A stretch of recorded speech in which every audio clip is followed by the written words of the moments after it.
Welcome to special drive. నేను సోనియా. కేంద్ర ఎన్నికల సంఘం అమలు చేస్తున్న ఎస్ఐఆర్ రాష్ట్రాల్లో ప్రకంపనలు సృష్టిస్తోంది. రాష్ట్రాల్లో లక్షలే కాదు కోట్లలో ఓట్లను తొలగిస్తుందన్న వాదనలు వినిపిస్తున్నాయి. అక్కడ ఇక్కడ అని కాదు, కేంద్ర ఎన్నికల సంఘం ఎస్ఐఆర్ అమలు చేసిన రాష్ట్రాలన్నింటిలోనూ ఓట్ల సవరణ జరుగుతోంది. భారీగా తీసివేతలు జరుగుతుండగా కూడికలు కూడా జరుగుతున్నాయన్న వాదనలు కూడా ఉన్నాయి. ఇక ఇప్పటి వరకు ఓట్లను తొలగించిన రాష్ట్రాల్లో మాత్రం ఉత్తరప్రదేశ్లోనే భారీగా ఓట్లు తొలగింపుకు గురయ్యాయి. దాదాపు 2,89,00,000 మంది ఓటర్లను తొలగించింది. ఇందులో మరణించిన వారు, వలస వెళ్లిన వారు, డూప్లికేట్ ఓటర్లు ఉన్నట్టు ఎన్నికల అధికారులు ప్రకటించారు. అత్యధికంగా లక్నోలో 30% ఓట్లు తగ్గడం సంచలనంగా మారింది. అయితే ఫిబ్రవరి 6వ వరకు ఓటర్లు తమ అభ్యంతరాలను తెలియజేయవచ్చంటున్నారు అధికారులు.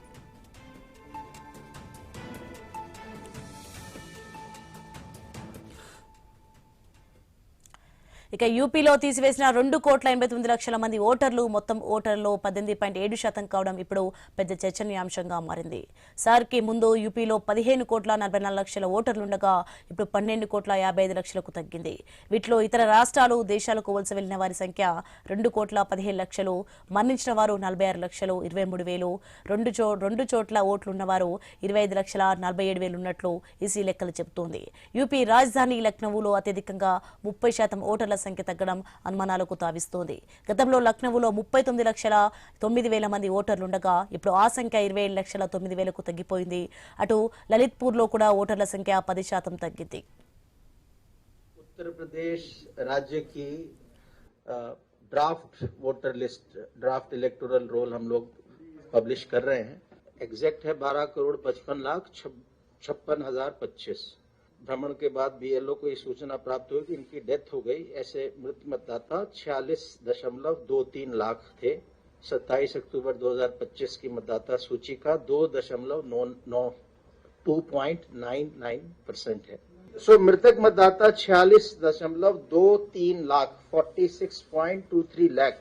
ऐसे 25.47 लाख 25.47 लाख वोटर्स थे जो 1.65% है.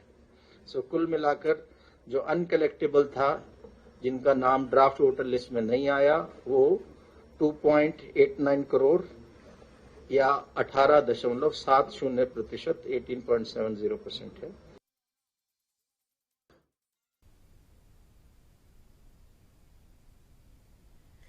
పశ్చిమ బెంగాల్లోనూ ఓటర్ల జాబితా నుంచి 58 లక్షల ఓట్లను తొలగించారు. తొలగించిన ఓట్లలో 24 లక్షల మంది మృతి చెందగా 19 లక్షల మంది ఇతర ప్రాంతాలకు వెళ్లారు.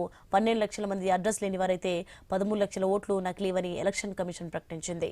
తమిళనాడులోనూ భారీగానే ఓటర్లను తొలగించారు. 97 లక్షల మంది ఓటర్లను లిస్టు నుంచి తొలగించారు. వారిలో 66,40,000 మంది వలసలు వెళితే 26,90,000 మంది చనిపోయిన వారు, 3,98,000 మంది పలుచోట్ల ఓట్లు కలిగిన వారని ఈసీ ప్రకటించింది. గుజరాత్లోనూ ఓట్ల సవరణలో భారీగా ఓట్లు తొలగింపుకు గురయ్యాయి. 73,70,000 మంది పేర్లను తొలగించారు. 18,07,000 మంది చనిపోయినట్టు, 52 లక్షల మంది అడ్రస్ మారినట్టుంది. ఇక 3,81,000 మంది ఓటర్లు ఒకటి కంటే ఎక్కువ ఓట్లు కలిగి ఉన్నారు. ఓట్ల సవరణలో భాగంగా ఇలా పలు కారణాలతో ఓట్లను తొలగిస్తోంది ఎన్నికల సంఘం. అయితే ఎస్ఐఆర్ ప్రక్రియ తర్వాత ఆయా రాష్ట్రాల్లో ముసాయిదా విడుదల చేస్తోంది ఎన్నికల సంఘం. ఆ లిస్టులో పేరు ఉందో లేదో తనిఖీ చేసుకోవడానికి, ఏదైనా సవరణలు చేయడానికి గడువును ప్రకటించింది. క్లెయిమ్లు, అభ్యంతరాల స్వీకరణ ప్రక్రియకు టైం కూడా ఇచ్చింది. యూపీలో ఏకంగా 18% మంది పేర్లను తొలగించడమే సంచలనంగా మారుతోంది.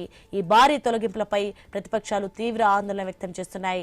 సమాజ్వాదీ పార్టీ చీఫ్ అఖిలేష్ యాదవ్, కాంగ్రెస్ పార్టీలు ఇది అధికార బీజేపీ ప్రభుత్వ కుట్రగా అభివర్ణించాయి. ముఖ్యంగా ముస్లింలు, దళితులు, వెనుకబడిన వర్గాల ఓట్లను లక్ష్యంగా చేసుకుని తొలగిస్తున్నారని అఖిలేష్ యాదవ్ ఆరోపించారు.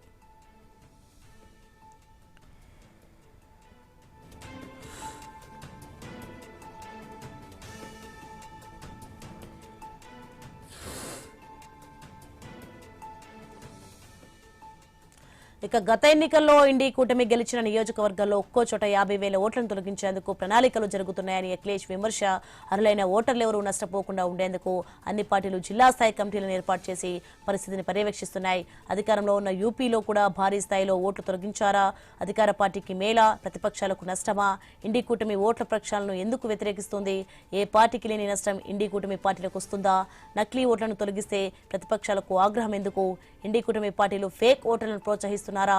ఇంతకాలం నకిలీ ఓటర్లతోనే గెలుచుకుంటూ వస్తున్నారా? రైట్, ఇక ఇదే అంశానికి సంబంధించి మరింత సమాచారం మా కొలీగ్ శివాని న్యూస్ నుంచి లైవ్ లో సిద్ధంగా ఉన్నారు. ఎస్ శివాని, మొత్తానికైతే దేశవ్యాప్తంగా జోరుగా అయితే ఓట్ల ప్రక్షాళన అయితే సాగుతుంది. దీనికి సంబంధించిన డీటెయిల్స్ ఏంటి? Right, very good afternoon. Right Sonia, మీరు చెప్పినట్లుగా ఈ ఓట్ల సవరణ, ఈ SIR స్పెషల్ ఇంటెన్సివ్ రివిజన్, ఈ టాపిక్ అనేది ఆన్ అండ్ ఆఫ్ గా ఒక హాట్ టాపిక్ గా మారిందని చెప్పొచ్చు. మొన్నటి వరకు అసలు హైదరాబాద్ లో ఈ SIR ప్రక్రియ ఎప్పుడు మొదలవుతుంది, ఎలా ఈ ప్రక్రియని ముందుకు తీసుకెళ్తారనే దాని మీద ఒక హాట్ టాపిక్, హాట్ డిబేట్ నడిచిందని చెప్పొచ్చు. బట్ రైట్ నౌ ఇప్పుడు సిచ్యువేషన్ ఏ విధంగా అయిపోయిందంటే, డైరెక్ట్ గా అంటే ఈ ఎలక్షన్ కమిషన్ చాలా రెగ్రెసివ్ గా ఈ డిసిజన్ ని తీసుకోవడం వల్ల చాలా రాష్ట్రాల నుంచి ఓటర్స్ ని తొలగించడం జరిగింది. సో మనం చూసుకుందాం. అయితే దీని వల్ల, ఈ రీజన్ వల్ల ఇప్పుడు SIR అనేది మళ్ళీ హాట్ టాపిక్ లోకి వచ్చిందని చెప్పొచ్చు. సో ఏ రాష్ట్రాల్లో ఎంత మందిని ఓటర్స్ ను తీసేశారో ఒకసారి let's have a look into it. So first UP విషయానికి వస్తే 2,89,00,000 మంది ఓటర్స్ ను తీసేయడం జరిగింది ఈ SIR ప్రక్రియలో భాగంగా. అంటే 18.7% ఓటర్స్ ని తీసేయడం జరిగింది. అండ్ అదే విధంగా మనం వెస్ట్ బెంగాల్ విషయానికి వస్తే, ఈ వెస్ట్ బెంగాల్ నుంచి 58 లక్షల ఓటర్లను తొలగించడం జరిగింది. అండ్ కమింగ్ టు ది తమిళనాడులో 97 లక్షల మంది ఓటర్స్ ను తీసేయడం జరిగింది. అండ్ అఫ్ కోర్స్ అధికార పార్టీ బీజేపీ గుజరాత్ లో ఉంది కాబట్టి, గుజరాత్ విషయానికి వస్తే 73,70,000 మందిని ఓటర్స్ లిస్ట్ నుంచి తీసేయడం జరిగింది. సో మనం చూసుకున్నాము, ఎక్కడైతే ఏ రాష్ట్రంలో బీజేపీ సర్కార్ ఉంది అండ్ ఏ రాష్ట్రంలో బీజేపీ సర్కార్ లేదో అక్కడ నుంచి ఓటర్స్ ని తొలగించడం అనేది ఆన్ అండ్ ఆఫ్ జరుగుతుంది. సో ఇప్పుడు ఈ టాపిక్ ఎందుకు హాట్ టాపిక్ గా మారిందని అడిగితే, ఫస్ట్ ఈ SIR ప్రక్రియ అనేది బీజేపీకి ప్లస్ పాయింటా, కాంగ్రెస్ పార్టీకి మైనస్ పాయింటా? ఎందుకు వెస్ట్ బెంగాల్ నుంచి మమతా బెనర్జీ ఇంత హార్ష్ గా, ఇంత రెగ్రెసివ్ గా మాకు SIR ప్రక్రియ వద్దు, ఓటర్స్ ని తొలగించవద్దని ఎందుకు ఇంత స్ట్రాంగ్ డిసిజన్ తీసుకున్నారు? And coming to the south states నుంచి కూడా, తమిళనాడు అండ్ కేరళ నుంచి కూడా దీనికి సంబంధించిన వ్యతిరేకతను మనం చూస్తున్నాము. సో మాట్లాడదాం ఇదే అంశానికి సంబంధించి. మాట్లాడడానికి ప్రస్తుతం మనతో పాటు జాయిన్ అవుతున్నారు మిట్టా నర్సయ్య గౌడ్, కాంగ్రెస్ నాయకులు, అండ్ అలాగే పల్నాటి వెంకటరెడ్డి గారు ఫ్రమ్ బీజేపీ. వాళ్ళతో మాట్లాడి మరిన్ని విశేషాలు అడిగి తెలుసుకుందాం. నమస్తే అండి. సో పల్నాటి వెంకటరెడ్డి గారు, మీరు చెప్పండి, అసలు ఈ SIR ప్రక్రియ అనేది అంటే ఇది కామన్ ప్రక్రియ, ఇదేదో కొత్తగా తీసుకొచ్చింది కాదు, ఎప్పటి నుంచి జరుగుతున్న ప్రక్రియ. బట్ స్టిల్ ఎందుకు కొన్ని రాష్ట్రాలు దీన్ని వ్యతిరేకిస్తున్నాయని అడిగితే ఏం చెప్తారండి? అందరికీ నమస్కారం. ముందుగా ఎలక్షన్ కమిషన్ ఏదైతే SIR తీసుకొచ్చిందో, స్పెషల్ ఇంటెన్సివ్ రివిజన్, బేసిక్గా ఏంటంటే ఎక్కడైతే భారతదేశంలో ఇదంతా కూడా common regular process, continuation process. Basically ఇది ఎలక్షన్ కమిషన్ 2002-2003లో కూడా ఇదే విధంగా చేసింది. మధ్యలో చాలా సార్లు కూడా చేసింది. కాకపోతే ఈ మధ్యలో గ్యాప్ కొంత వచ్చింది. ఈ గ్యాప్ లో చాలా వరకు ఏమైతుందంటే డూప్లికేట్ ఓటర్స్ కానీ, డిసీజ్డ్ ఓటర్స్ కానీ, లేకపోతే మైగ్రేటెడ్ ఓటర్స్ కానీ ఎక్కడైతే ఈ ఓటర్ లిస్ట్ లో ఉండి ఇవంతా కూడా అంటే ఆ ప్రక్షాళనలు చేయకపోతే అదే కంటిన్యూస్ గా ఆ బోగస్ ఓటర్స్, డబుల్ ఓటర్స్, ఆ ఓటర్స్ తోటి మరి చాలా అంటే కొన్ని పార్టీలు ఏమంటారు, కొన్ని ఫేక్ ఓట్స్ ఉన్నాయని అంటున్నారు మీరు. సో ఒకటి డిసీజ్డ్, చనిపోయిన వాళ్ళ ఓటర్స్ అట్లాగే ఉన్నాయి. రెండవది మైగ్రేటెడ్ ఓటర్స్, షిఫ్ట్ అయిన వాళ్ళు, ఇళ్ళ ఊరు నుంచి ఇంకో ఊరికి, ఒక టౌన్ నుంచి ఇంకో టౌన్ కి షిఫ్ట్ అయిన వాళ్ళు ఉంటారు. మల్టిపుల్ రిజిస్ట్రేషన్స్ కూడా చేసుకున్న వాళ్ళు ఉంటారు. ఇవన్నీ కూడా ప్రక్షాళన చేయకపోతే ఏమైతుందంటే, ఇక మనం చూసాం ఇప్పుడు 15,25,000 అనుకుంటాను, 15,25,00,000 దగ్గర ఏదైతే 15,44,00,000 ఏవైతే ఉత్తరప్రదేశ్ ఉన్నారో దాంట్లో 12 లక్షలు, దాంట్లో 2,89,00,000 మంది మరి డిసీజ్డ్ కానీ, తర్వాత మైగ్రేటెడ్ కానీ, లేకపోతే మల్టిపుల్ రిజిస్ట్రేషన్స్ ఉన్న వాళ్ళు ఉన్నారు. దాంట్లో మెజారిటీ అంటే మొత్తం ఓటర్స్ లో 18.7% మంది ఓటర్స్ ని తీసేయడం జరిగిందంటే అది మామూలు విషయం కాదండి. ఎస్, డెఫినెట్ గా తీసేయాల్సిందే కదా. మరి వీళ్ళంతా ఈ ఓటర్స్ తోటి ఏమైతుందంటే అక్కడ ప్రభుత్వాలు మారే అవకాశాలు ఉంటాయి, ఓటు బ్యాంక్ మారే అవకాశాలు ఉంటాయి, సీట్లు మారే అవకాశాలు ఉంటాయి. ఇప్పుడు అఖిలేష్ యాదవ్ ఎందుకు బతుకుంటున్నాడు? ఈ మల్టిపుల్ రిజిస్ట్రేషన్స్, మల్టిపుల్ ఓటర్స్ ఇంతమంది ఉన్నారు కాబట్టి వాటిని ఉపయోగించుకొని ఏమన్నా కానీ వాళ్ళ వాదన ఈరోజు వేరేలా ఉంది ఎక్కువ కదండి. నెంబర్ ఆఫ్ అంటే సీట్స్ మైనారిటీస్ ని మీరు దెబ్బతీస్తున్నారు, వాళ్ళ వాదనలు మీరు వినట్లేదు, వాళ్ళని ఎలా మీరు వెళ్ళిపోమని చెప్తారు అనే వాదన వాళ్ళు చెప్తున్నారు. ఇప్పుడు మమతా బెనర్జీ కావచ్చు, లేకపోతే స్టాలిన్ కావచ్చు, వాళ్ళ వాదన ఇదే కదండి. అందుకని చెప్తున్నాం. ఇప్పుడు అట్లంటే మేము 20 రాష్ట్రాల్లో భారతీయ జనతా పార్టీ అధికారులు ఉంది. మధ్యప్రదేశ్ లో జరిగింది, గుజరాత్ లో జరిగింది, గుజరాత్ లో ఇప్పుడు కూడా ఉత్తరప్రదేశ్ లో జరిగింది. కూడా జరుగుతా ఉంది. మరి దాని గురించి మాట్లాడరా వీళ్ళు? దాని గురించి మాట్లాడరా? ఓన్లీ తమిళనాడు, కేరళ, లేకపోతే వెస్ట్ బెంగాల్ వీటి గురించే మాట్లాడతారా? ఈవెన్ బీహార్ లో కూడా జరిగింది. బీహార్ లో ఎవరున్నారు? బీహార్ లో మేము ఉన్నాం కదా. అట్లాంటి మరి 60 లక్షల మంది ఎందుకు తీసేయాల్సి వచ్చింది? డెఫినెట్ గా ఒక ట్రాన్స్పరెంట్ గా ఒక వీళ్ళందరూ కూడా ఒక ప్రక్షాళన చేయకపోతే ఇదే విధంగా కంటిన్యూషన్ తోటి ఇదే విధంగా రేపు, ఎందుకంటే ఇన్నిసార్లు ఫర్ ఎగ్జాంపుల్ వెస్ట్ కాదండి, బెంగాల్ ఇందాక మీరు అన్నారు మాట్లాడారా అంటే ఎవరి గురించి మీరు ఉద్దేశించి చెప్పడం జరిగింది? మమతా బెనర్జీ వాళ్ళ మిగతా గురించా? పార్టీలు ఇప్పుడు ఎవరు వ్యతిరేకిస్తున్నారండి? ఇక్కడ తమిళనాడు వ్యతిరేకిస్తుంది, కాంగ్రెస్ ఆ. పార్టీ వ్యతిరేకిస్తా ఉంది, వెస్ట్ అవును. బెంగాల్ వ్యతిరేకిస్తా ఉంది, మమతా బెనర్జీ వ్యతిరేకిస్తా ఉంది, ఈ రోజు అఖిలేష్ యాదవ్ వ్యతిరేకిస్తున్నాడు. ఎందుకు? They wanted to use those voters as a vote bank actually in their states. That's the reason why they are opposing this kind of ఇది ఈ ప్రక్షాళన అవుతుందో దీన్ని వాళ్ళు వ్యతిరేకిస్తా ఉన్నారు. దీన్ని అందుకే కదా రాహుల్ గాంధీ కూడా బీహార్ లో మేము ఓట్ చోరీ జరుగుతా ఉంది యాత్ర చేస్తున్నాం అంటే ఏమైంది అక్కడ? వాళ్ళకి ప్రాంతీయ పార్టీలకు వచ్చిన ఓట్లు కూడా ఓట్ చోరీ అంటే అది ఇంకో పెద్ద డిస్కషన్, అది వేరే టాపిక్ అయిపోతుందండి.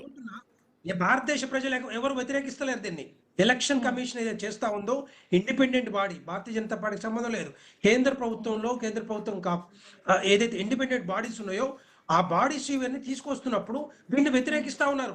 అంటే ఇలాంటి అంటే మీరు అంటున్న ఇండిపెండెంట్ బాడీస్ ఏవైతే ఉన్నాయండి, let's say ECA, Rahul Gandhi అన్నట్టుగా ఆ ఇండిపెండెంట్ బాడీయే పప్పెట్స్ లా బిహేవ్ చేస్తున్నాయని రాహుల్ గాంధీ ఒక కమెంట్ పాస్ చేయడం జరిగింది. సో దీనికి ఆయన ఏమంటారు అనుకున్నాడు మీరు? ఇప్పటిదాకా 50 నుంచి 60 సంవత్సరాలు ఇదే బాడీని, ఇదే ఈసీని అప్పట్లాగా వాడుకొని ఈ రోజు భారతీయ జనతా పార్టీ బ్లేమ్ చేయడానికి ట్రై చేస్తున్నారు. ఇప్పట్లాగా వాడుకున్నారు. ఇన్ని ఓటర్స్ ని ఇంత మందిని యాడ్ చేసి ఇంత మల్టిపుల్ గా వాడుకొని ప్రభుత్వం 2004 2014 వరకు పట్లలేదు దీని గురించి. అదే ఎలక్షన్ కమిషన్ కండక్ట్ చేసింది ఎలక్షన్స్ కూడా. ఈయన రాహుల్ గాంధీ కానీ, ప్రియాంక గాంధీ కానీ, సోనియా గాంధీ కానీ ఎవరు కండక్ట్ చేస్తే గెలిచారు వీళ్ళు? ఎలక్షన్ కమిషన్ కండక్ట్ చేయలేదా ఎలక్షన్స్ ని? వాళ్ళు బ్లేమ్ చేయడానికి ఎలక్షన్ కమిషన్ ఎందుకు బ్లేమ్ చేస్తా ఉన్నారు? ఈ ఈసీ గురించి తర్వాత మాట్లాడదాం. వెంకటరెడ్డి గారు తర్వాత, వెంకటరెడ్డి గారు మళ్ళీ మాట్లాడదాం, తర్వాత మాట్లాడదాం. నర్సయ్య గౌడ్ మీరు చెప్పండి. నర్సయ్య గౌడ్ గారు మీరు చెప్పండి, అసలు ఇక్కడ సిచ్యువేషన్ మనం చూస్తుంటే వెస్ట్ బెంగాల్ నుంచి, తమిళనాడు నుంచి, కేరళ నుంచి అంటే అపోజ్ చేస్తున్నారు. ఈ ఎస్ఐ ప్రక్రియ అనేది అపోజ్ చేస్తున్నారు. యూపీలో కూడా తీసేయడం జరిగింది, గుజరాత్ లో కూడా తీసేయడం జరిగింది ఓటర్స్ ని. అక్కడ రాని ప్రాబ్లం ఇక్కడ ఈ కొన్ని స్టేట్స్ లో తీసేస్తే ఎందుకు వస్తున్నాయని అడిగితే ఏం చెప్తారండి? వాయిస్ క్లియర్ ఉందా మేడం? క్లియర్ గా ఉందండి, చెప్పండి. ముందుగా మీకు ప్యానెల్లో ఉన్న పెద్దలకు, వ్యూవర్స్ కు నమస్కారం. ఇప్పుడు ఎస్ఐఆర్ ను వ్యతిరేకించడం అంటే యూనిలేటరల్ గా కాదు.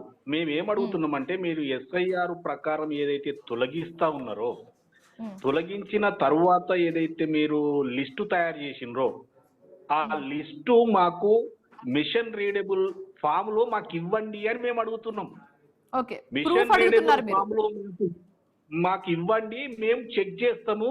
ఎందుకంటే మాది ప్రతిపక్ష పార్టీ కాబట్టి, మేము ప్రజాస్వామ్యంలో ఒక రాజకీయ పార్టీ ప్రతినిధులం కాబట్టి మాకు ఇవ్వండి. ఎందుకంటే మాన్యువల్ గా మీరు ఇస్తే అది రీడ్ చేయడానికి, అవి చేయడానికి చాలా టైం పడుతుంది అని మేము అడిగితే ఎలక్షన్ కమిషన్ ఏమంటుందంటే, మేము ఇవ్వము, కావాలంటే బస్తాలలో కట్టి మాన్యువల్ గా మీకు ఇస్తాం అనేది నెంబర్ 1. అంటే ఎందుకు చేస్తా ఉన్నది? ఇప్పుడు ఒక్క నిమిషం నర్సయ్య గౌడ్ గారు, ఒక్క నిమిషం. వెంకటరెడ్డి గారు మీరు చెప్పండి, దీనికి ఆన్సర్ ఏం చెప్తారు? మాకు ప్రూఫ్ కావాలని కాంగ్రెస్ పార్టీ అడిగితే ఇవ్వడానికి ప్రాబ్లం ఏంటి? బేసిక్ గా ఎక్కడైనా ఓటర్ లిస్ట్ లో ఓటరు నేమ్ కానీ వాళ్ళ నెంబర్ కానీ కనిపించకపోతే వాళ్ళకి టైం ఇస్తా ఉన్నారు. దీన్ని ప్రక్షాళన చేసేటప్పుడు ఏదైతే కొత్త ఓటర్ లిస్టు రిలీజ్ చేస్తున్నారో దాంట్లో మీ పేరు ఉందా, మీ ఊరు ఉందా, మీ ఐడెంటిటీ ఉందా అని కనుక్కోవడానికి ఆబ్జెక్షన్స్ కానీ క్లెయిమ్స్ కానీ రిజాల్వ్ చేయడానికి వాళ్ళు అప్లై చేసుకోవచ్చు. ఒకవేళ ఫిజికల్గా వెళ్ళాలంటే బిఎల్ఓ దగ్గరికి వెళ్ళాలి, నా పేరు లేదు, ఇగో నేను ఇక్కడే ఉన్నా అని చెప్పుకుంటే డెఫినెట్ గా యాడ్ చేస్తారు. రెండోది, ఇది కాదు పోదు అంటే వాళ్ళు ఎలక్షన్ కమిషన్ ఒక వెబ్సైట్ ఉంది, అక్కడికి వెళ్ళేసి కూడా వాళ్ళు చెక్ చేసుకోవచ్చు. ఎందుకంటే ఇదంతా కూడా ఏంటంటే ఒక ఇండిపెండెంట్ బాడీ కాబట్టి ఇప్పుడు ఎట్లాగా ఏ ఎలక్షన్ జరిగినా కూడా ఆ ఎలక్షన్ లో ఆ వార్డులు ఆ బూతులల్లా కట్టలుగా పంపిస్తా ఉన్నారు. ఎలక్షన్ కమిషన్ పంపిస్తుంది. నర్సయ్య అక్కడ గౌడ్ గారు check మీకు ఆన్సర్ చేసుకోలేదు. అయితే దొరికింది కదా, మీరు చెప్పండి. ఇప్పుడు మీరు చెప్పండి. శివాని గారు మీరు కొద్దిగా నేనేమంటున్నానంటే వారు చెప్పేది అప్రజాస్వామికం. నేనేమంటున్నా నేను వార్డు మెంబర్ పోటీ చేసిన, ఎంపీటీసీ చేసిన, జెడ్పీటీసీ చేసిన, మొన్న ఎమ్మెల్యే కూడా పోటీ చేసిన. నాకు ఈ వ్యవహారం స్పష్టంగా వ్యక్తిగతంగా నాకు తెలుసు. వాళ్ళు మాకు ఖచ్చితంగా రూల్స్ ఇస్తారు. కానీ నేను ఏమంటున్నంటే జాతీయ రాజకీయాలకు వచ్చినప్పుడు ప్రతిపక్షం కూడా చాలా ఇంపార్టెంట్. ఈ ప్రైమ్ మినిస్టర్ ఏమో మోడీ గారు, వెయిటింగ్ ఇన్ ప్రైమ్ మినిస్టర్ ప్రతిపక్ష నేత రాహుల్ గాంధీ గారు. రాహుల్ గాంధీ గారు అడిగింది మాకేమో ఆస్తులు, బంగారము, పొలాలు ఇట్లా రాసేయమనలే. మీరు ఏదైతే బిఎల్ఓలో ఇవన్నీ పెట్టి మీరు లిస్టు తయారు చేసిండ్రో ఆ లిస్టును మిషన్ రీడబుల్ ఫామ్ లో మాకు ఇవ్వండి, మేము చెక్ చేస్తాము అని అంటే ఇందులో తప్పేముందండి? మీరు ఎందుకు దాచిపెడతా ఉన్నారు? అంటే మీరు దొంగ పని చేసినట్టే కదా, అంటే మీరు ఒక తప్పు చేసినట్టే కదా. దీనికి వాళ్ళు చెప్పే సమాధానం మీకు అర్థమవుతుంది కదా. అబద్ధాలు చెప్తా ఉన్నారు. మీరు ఇస్తే మీకేం పోతుంది అని అంటున్నా. రెండో ముఖ్యమైన విషయం, పప్పెటని మేము ఎందుకు అనవలసి వస్తుందంటే ఇంతకు ముందు ప్రధాన ఎలక్షన్ కమిషన్ ను నిర్ణయించడానికి చీఫ్ జస్టిస్ గారు ఉంటుండే, ప్రధానమంత్రి గారు ఉంటుండే, ప్రతిపక్ష నేత, ఈ ముగ్గురు కలిసి నిర్ణయించేది. వీళ్ళు ఏం మార్పులు చేసిర్రు? చీఫ్ జస్టిస్ గారిని పక్కకు తొలిపేసి ప్రధాన ప్రతిపక్ష నేత, ప్రధానమంత్రి, మరొక కేంద్ర మంత్రి, అంటే వీళ్ళు ఇద్దరు ప్రతిపక్ష నేత, అంటే బుల్డోజ్ చేసిరు కదా, అంటే వాళ్ళకి ఇష్టం ఉన్నట్టు చేసినట్టే కదా. వాళ్ళు అందుకని వీళ్ళు ఇవ్వడం లేదు. వీళ్ళు మిషన్ రీడబుల్ ఫామ్ లో మాకు ఇస్తే దొంగతనం అంతా బయటపడుతుందని వాళ్ళ ఉద్దేశం.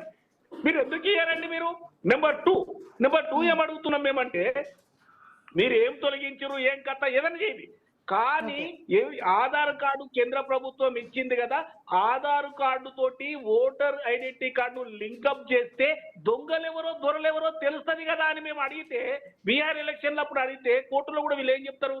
మేము అసలు దీన్ని లెక్కలోకి తీసుకోమండి, మేము ఆధార్ కార్డును. ఎందుకండి లెక్కలోకి తీసుకోరు? వెంకటరెడ్డి గారు మీరు చెప్పండి. ఆధార్ కార్డు ఇంకా ఓటర్ కార్డు లింక్ లో ఉన్నప్పుడు మీరు తర్వాత అడగండి. నేనేమంటున్నంటే ఇలాంటివి చెప్పడం వల్ల మనకు అర్థమయ్యేది ఏంటంటే వాళ్ళకేదో ఆ మతలబు ఉందని మనకు అర్థమైతా ఉంది. ఇది ప్రజలకు సంబంధించిన ప్రజాస్వామ్యం, అందరికి కూడా సమాన హక్కులు ఉండాలన్నప్పుడు ఇంకొక విషయం కూడా, మూడో విషయం ఏం అడిగినామంటే మేము, మీరు ఓటింగ్ అయిన తర్వాత మీరేదైతే కెమెరాలు పెట్టి క్యాప్చర్ చేసినో విజువల్స్, ఆ తర్వాత వీవీప్యాట్లలో స్లిప్పులు ఏదైతే ఉన్నాయో ఆ విజువల్స్ మాకు ఇవ్వండి, మేము చెక్ చేస్తాము, దొంగ ఓట్లు ఎవరైనా వేసిండ్రా అని అంటే విజువల్స్ మేము ఇయ్యము. అంటే ఓటర్ రీడబుల్, అది మిషన్ రీడబుల్ ఫామ్ లో మీకు ఓటర్ లిస్ట్ ఇయ్యము, తర్వాత ఆధార్ కార్డుతో లింకు చేయము, ఆధార్ కార్డు వేస్ట్. నెంబర్ 3 మేము విజువల్స్ ఇయ్యము. మరి ఏమి ఇస్తారండి మీరు? ఎవరు మీరు? ఓకే, మీరు క్వశ్చన్స్ అడిగేశారు. నర్సయ్య గౌడ్ గారు మీ క్వశ్చన్స్ మీరు అడిగేశారు. ఇప్పుడు ఆన్సర్ విందాం. వెంకటరెడ్డి గారు మీరు చెప్పండి. Okay okay okay okay accuse చేయడం తర్వాత వెంకటరెడ్డి గారు మీరు చెప్పండి. ఇప్పుడు బీజేపీ చేతుల్లో ఈసీ పప్పెట్ అనేది అంత ఈజీగా కామెంట్ అనేది బయటికి రాలేదు. ఇప్పుడు కాంగ్రెస్ కొన్ని క్వశ్చన్స్, సెట్ ఆఫ్ క్వశ్చన్స్ ఈసీని అడుగుతుంటే మధ్యలో బీజేపీ ఎందుకు వచ్చి సమాధానం ఇస్తుంది అనేది కూడా కాంగ్రెస్ వర్షన్. సో దీని గురించి మీరేమంటారు? ఇది అడిగేది ఎలక్షన్ కమిషన్ అడగాలి. బీజేపీ వాళ్ళు ఎందుకు అడుగుతున్నారు? మరి బీజేపీ వాళ్ళు వచ్చి ఆన్సర్ ఇస్తున్నారు కదండి.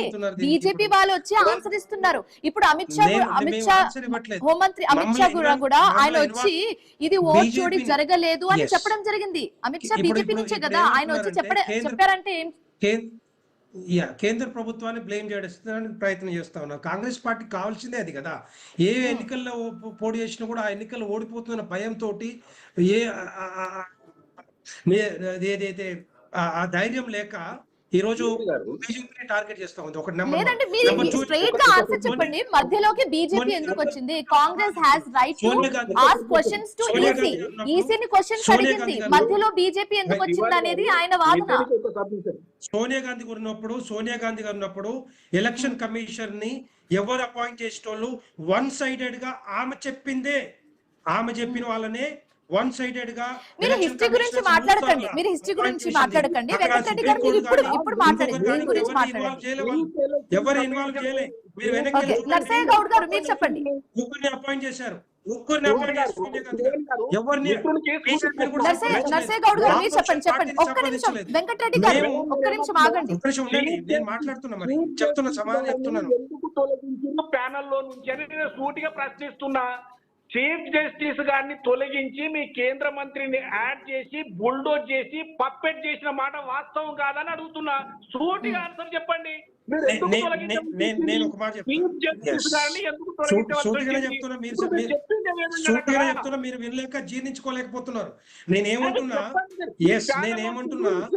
నేనేమంటున్నా మీరు ప్రభుత్వంలో ఉన్నప్పుడు 2004 కానీ 2014 మధ్యలో ఒక సింగిల్ వన్ సైడెడ్ గా ఒక ఎలక్షన్ కమిషనర్ సోనియా గాంధీ ఎవరు చెప్తే వాళ్ళనే అపాయింట్ చేశారు. మేము వచ్చిన తర్వాత ముగ్గురిని ప్యానెల్లో ముగ్గురిని పెట్టాం. ప్రధానమంత్రి గారు ఉన్నారు, తర్వాత ఒక కేంద్ర మంత్రివర్యులు ఉన్నారు, తర్వాత ఆపోజిషన్ లీడర్ ఉన్నారు. మీరు కూడా ఉన్నారు కదా దాంట్లో, మీరు కూడా ఉన్నారు కదా. ముగ్గురిని పెట్టినాం, మీరు ఒక్కరినే పెట్టారు, మేము ముగ్గురిని పెట్టాం. మరి మీకు అర్థమవుతుంది కాంగ్రెస్ పార్టీ ఏ విధంగా ఈ రాజకీయాలు వాడుకొని 50 వెంకటరెడ్డి గారు నర్సయ్య గౌడ్ గారు అడిగిన క్వశ్చన్స్ వేరు, మీరు ఇచ్చే ఆన్సర్స్ వేరండి. మీరు అది క్వశ్చన్స్ విని ఆన్సర్ ఇవ్వండి. చీఫ్ జస్టిస్ గారిని ఎందుకు తొలగించారు ఆ ప్యానెల్ లో నుంచి? ఇది క్వశ్చన్. వారు చెప్పే ఆన్సర్ వేరు. నేను అంటున్నా, ఈ ప్యానెల్ లో ముగ్గురు ఉంటారు. ప్రధానమంత్రి గారు ఉంటారు, ప్రతిపక్ష నేత ఉంటారు, చీఫ్ జస్టిస్ ఉంటారు. అయితే వీళ్ళు చీఫ్ జస్టిస్ ని తొలగించేసి ఒక కేంద్ర మంత్రిని యాడ్ చేసిరు. అంటే రెండు వీళ్ళు, ఒకటి ప్రతిపక్షం. బుల్డోజే కదండి. ఓకే వెంకటరెడ్డి గారు ఇంకొక క్వశ్చన్ అండి. ఇప్పుడు ఇంకొక మేజర్ క్వశ్చన్ నర్సయ్య గౌడ్ గారు ఒక్క నిమిషం ఆగండి. ఇదేదో ఎస్ఐఆర్ ప్రక్రియ అనేది ఇది కామన్ ఫ్యాక్ట్, ఎప్పటి నుంచో జరిగిన ప్రక్రియ జరుగుతుంది అండ్ ఆఫ్ కోర్స్ దీన్ని డినై చేయలేము. కానీ ఈ ప్రక్రియ ఏదో ఇంకొక 1 year ఆగి చేయొచ్చు కదా, మొదలెట్టచ్చు కదా. ఇప్పుడే ఎందుకు హుటాహుటినా చేయాల్సిన అవసరం ఏమొచ్చింది అనేది ఇక్కడ కాంగ్రెస్ పార్టీ అడుగుతున్న క్వశ్చన్, మమతా బెనర్జీ అడుగుతున్న క్వశ్చన్, తమిళనాడు కేరళ ప్రభుత్వం నుంచి వస్తున్న క్వశ్చన్. దీనికి మీరు ఏం చెప్తారు? అంటే ఎప్పుడైనా కూడా ఇప్పుడు వీళ్ళు చెప్పినప్పుడు చేయాలా? అంటే మీరు డిసైడ్ అయినప్పుడు కూడా చేయాలా? ఎలక్షన్ కమిషన్ లేదండి, మీరే ఇందాక చెప్పారు opposition party and ruling party రెండు ఇంపార్టెంట్ అని చెప్పారు. కానీ ఒక నిమిషం ఉండండి. ఎప్పుడైనా కూడా ఇది ఎప్పుడైనా చేయాల్సిందే కదా, ఎప్పుడైనా చేయాల్సిందే కదా. ఈ చోరీ యాత్ర ఎవరు మొదలు పెట్టారు ఇక్కడ? ఒక్క నిమిషం ఉండండి, మధ్యలో డిస్టర్బ్ చేస్తే అర్థం కాదు. చోరీ యాత్ర ఎవరు మొదలు పెట్టారు ఇక్కడ? ఎవరు మొదలు పెట్టారు చెప్పండి ఒకసారి. కాంగ్రెస్ పార్టీ రాహుల్ గాంధీ గారు ఎక్కడ బీహార్ లో ఓటు చోరీ జరిగిందని ఆయన మొదలు పెడితేనే ఎలక్షన్ కమిషన్ అవునా సరే ఓటు చోరీ జరిగింది, ఎట్లా జరిగిందో మేము కూడా ఒకసారి ప్రక్షాళన చేద్దామని చెప్పి మొదలు పెడితే మొత్తం దగ్గర 60 లక్షల మంది ఓటర్స్, ఈ ఫేక్ ఓటర్స్ కానీ రాహుల్ గాంధీ అడిగిన క్వశ్చన్ కి ఎందుకు ఆన్సర్ ఇవ్వలేదు? ఎవరో బ్రెజిలియన్ మోడల్ ని తీసుకొచ్చి ఇక్కడ ఓటర్ గా పెడితే అది ఎలా కుదురుతుందండి?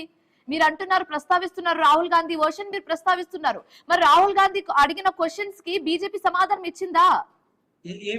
బ్రెజిలియన్ మోడల్ ని ఎందుకు తీసుకొచ్చి ఇండియన్ ఓటర్ గా పెట్టారనేది రాహుల్ గాంధీ వాదన. దానికి బీజేపీ ఆన్సర్ ఇచ్చిందా? ఏ మోడల్? Brazilian model. ఏ మోడల్ అండి? నాకు అర్థం కాదు. నర్సయ్య గౌడ్ గారు మీకు అర్థమై ఉండొచ్చు, మీరు చెప్పండి. మీరు చెప్పండి ఈ ప్రక్రియ అనేది ఇంకో 1-2 years ఆగి స్టార్ట్ చేయొచ్చు కదా అనేసి కాంగ్రెస్ పార్టీ చెప్తుంది. సో మీరు చెప్పండి. 60 సంవత్సరాలుగా కాంగ్రెస్ పాలన ఉంది. చెప్పండి నర్సయ్య గౌడ్ గారు మీరు చెప్పండి, ఆన్సర్ చెప్పండి. బ్రెజిలియన్ మోడల్ తెలియదు ఆయనకి, బ్రెజిలియన్ మోడల్ తెలియదు ఆయనకి. 50 నుంచి 60 సంవత్సరాలు కాంగ్రెస్ పార్టీ అధికారంలో ఉంది. ఇప్పటివరకు తెలియదు వీళ్ళకి ఏ మోడల్ వాడుతున్నారో తెలియదు. ఎలక్షన్ ఓకే నర్సయ్య గౌడ్ గారు మీరు అడిగిన క్వశ్చన్ పక్కన పెట్టేస్తే ఇప్పుడు ఓవరాల్ గా మీరు ఏమనుకుంటున్నారు? ఒక్క నిమిషం ఓవరాల్ గా మీ డిసిజన్ ఏంటండి? శివాని గారు, నేను అడిగిన ఈ 3 ప్రశ్నలకు ఈ మిత్రుడి దగ్గర కాదు, అమిత్ షా, మోడీ దగ్గర కూడా సమాధానం లేదు. వాళ్ళు ఏదైతే చేయాలని అనుకుంటున్నారో, సబటైజ్ చేయాలనుకున్నారో చేస్తా ఉన్నారు. కానీ ఇప్పుడు బీజేపీ కూడా ఒక క్వశ్చన్ అడుగుతుందండి, వాళ్ళు పాలించే రాష్ట్రాల్లో లేని ప్రాబ్లం ఇతర రాష్ట్రాలకు ఎందుకు వస్తుంది అనేది ఇటు బీజేపీ కూడా అడుగుతుంది. దీనికి ఆన్సర్ ఏం చెప్తారు?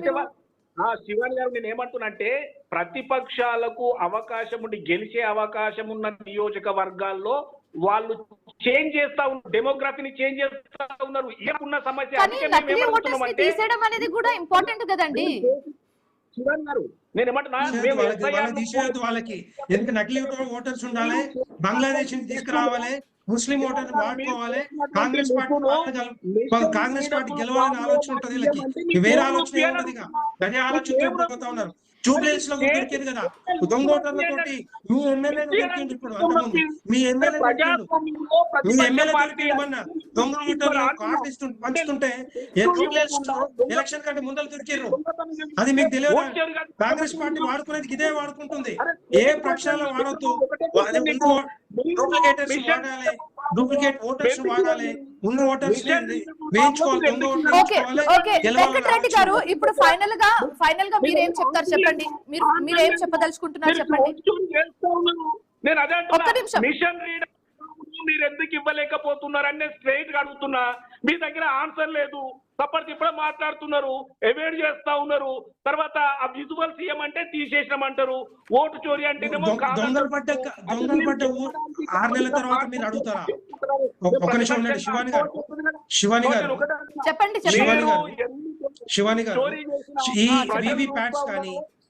ప్యాట్స్ కానీ విజువల్స్ ఉంటాయి కదా అవి as per the law of the election commission కానీ ఇంకా రాజ్యాంగం ఏం చెప్తుంది నెలలు కానీ 3 నెలల వరకు ఉంచుతారు దొంగలు పడ్డాక 6 నెలల తర్వాత రాహుల్ గాంధీ వచ్చి ఒకప్పుడు ఎప్పుడో 23 ఎన్నికల్లో 24 ఎన్నికల్లో విజువల్స్ కావాలంటే ఎక్కడ దొరుకుతాయన్నీ కూడా అవన్నీ ఎరేజ్ అవుతుంటాయి కదా ఇవన్నీ కూడా మళ్ళీ ఎలక్షన్స్ వస్తూనే ఉంటాయి వాడుతూనే ఉంటారు అది కంటిన్యూస్ ఉంచుతారా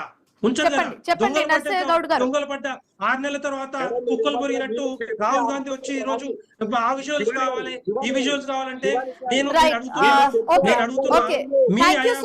పల్లాటి వెంకటరెడ్డి గారు థ్యాంక్ యూ సో మచ్ మిట్ట Narsaiah Goud garu thank you for joining us మీ ఒపీనియన్స్ ని మాకు తెలియజేసినందుకు thank you so much so ఇప్పటి వరకు అయితే కొన్ని రాష్ట్రాల్లో ఎస్ఐఆర్ ప్రక్రియ అయితే మొదలైపోయింది స్టార్ట్ చేసేసి ఎండ్ కూడా చేసేసారు ఓటర్స్ ని లక్షల్లో ఓటర్స్ ని తొలగించడం కూడా జరిగిపోయింది ఇంకా నెక్స్ట్ తెలంగాణ వంతు కూడా వచ్చే ఛాన్స్ ఉంది కాబట్టి తెలంగాణలో ఈ ప్రక్రియ ఎలా ఉండబోతుంది ఎలా కండక్ట్ చేయబోతున్నారు అనేది మాత్రం మనం వేచి చూడాల్సిన అంశం అయితే చెప్పొచ్చు సో ఇది ఇవాల్టి క్వశ్చన్ అవర్ మరో క్వశ్చన్ అవర్ తో మళ్ళీ కలుద్దాం till then keep watching I news మీతోనే మీ వెంట